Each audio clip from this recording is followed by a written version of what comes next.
এরপর যখন আমরা শ্রীলঙ্কার দিকে ফিরছিলাম তখন একটি নৌকার সাথে আমাদের দেখা হয়।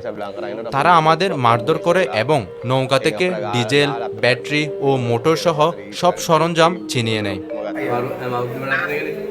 মলিন মুখে ফুটে ওঠা এই ছোট্ট হাসিটুকুই যেন তাদের নতুন জীবনের আশা। যাদের দেখছেন তারা বাবা ছেলে সাউন্ডা ও সামিন্দা। টানা ৩৬ দিন উত্তাল সাগরে একটি বিকল ট্রলারে ভেসে মৃত্যুর সঙ্গে লড়াই করেছেন তারা। আর এখন বাংলাদেশে বসে নিজ দেশের পুলিশের সঙ্গে ফোনে কথা বলছেন। দীর্ঘ অনিশ্চয়তার পর এই কথোপকথন যেন তাদের মনে ফিরিয়ে দিয়েছে স্বদেশে ফেরার নতুন স্বপ্ন।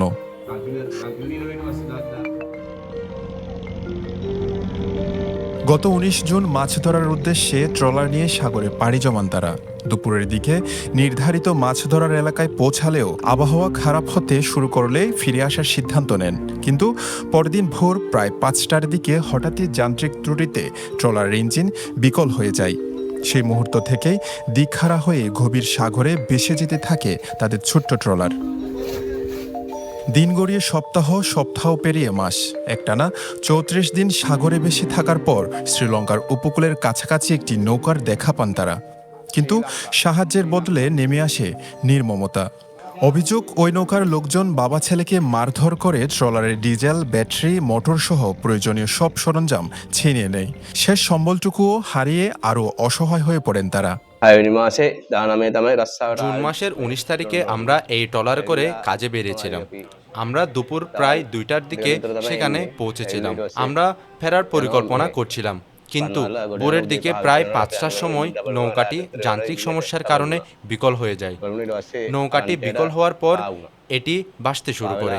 এভাবে ভাসতে ভাসতে আমরা ১ মাস ৪ দিন সমুদ্রে অতিবাহিত করি। এরপর যখন আমরা শ্রীলঙ্কার দিকে ফিরছিলাম তখন একটি নৌকার সাথে আমাদের দেখা হয়। তারা আমাদের মারধর করে এবং নৌকা থেকে ডিজেল, ব্যাটারি ও মোটর সহ সব সরঞ্জাম ছিনিয়ে নেয়। মারধরের পরও আরও ২ দিন উত্তাল সাগরে ভেসে থাকেন সাউন্ডা ও সামিন্দা। তখনই তাদের চোখে পড়ে একটি বাংলাদেশি মাছ ধরার ট্রলার। প্রায় ১ মাসেরও বেশি সময় না খেয়ে থাকা এই ২ মানুষকে প্রথমে ২ প্যাকেট বিস্কুট দেন বাংলাদেশি জেলেরা। ক্ষুধার্ত বাবা ছেলে পরে কিছু চাল চাইলে জেলেরা তাদের ১ হাঁড়ি চালও দেন।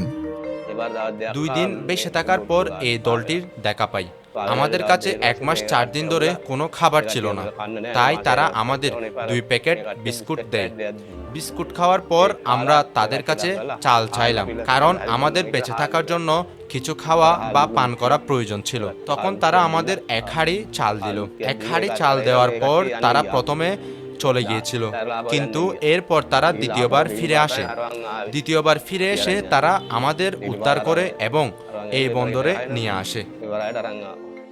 প্রথমে নিজেদের পথে চলে গেলেও মানবতার টানে ফিরে আসেন বাংলাদেশি জেলেরা। দ্বিতীয়বার ফিরে এসে শুধু খাবার দিয়েই থেমে থাকেননি। অচল ট্রলারটি রশি দিয়ে বেঁধে উদ্ধার করেন ২ শ্রীলঙ্কান নাগরিককে। এরপর শুক্রবার রাতে তাদের নিরাপদে মহেশখালীর কুতুবজুম ইউনিয়নের তাজিয়াকাঠা ঘাটে নিয়ে আসেন।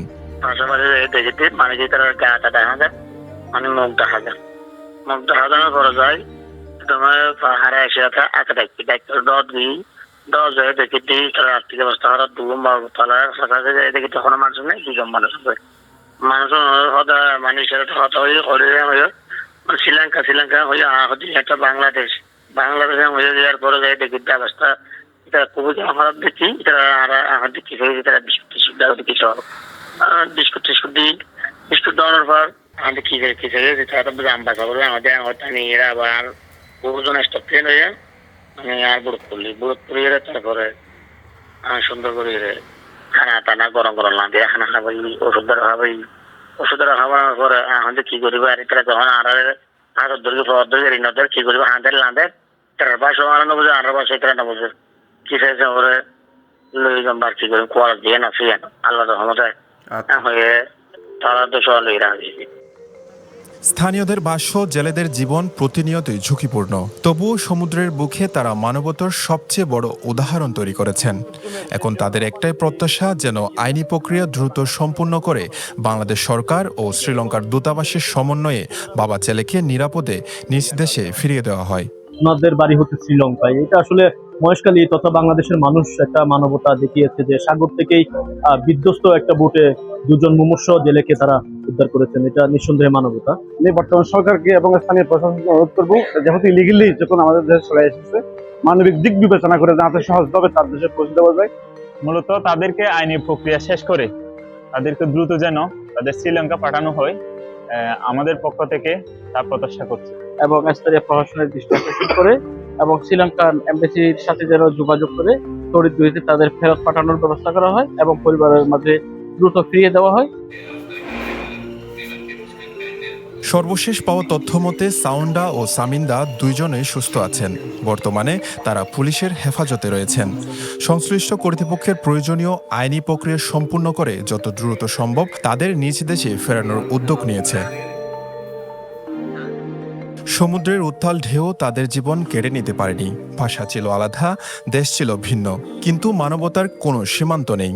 আর সেই মানবতার হাত ধরেই মৃত্যুর দুয়ার থেকে ফিরে এসেছে এই বাবা ছেলের জীবনের গল্প। বিশ্বজিৎ মল্লিক, বিশু, পেনোয়া নিউজ।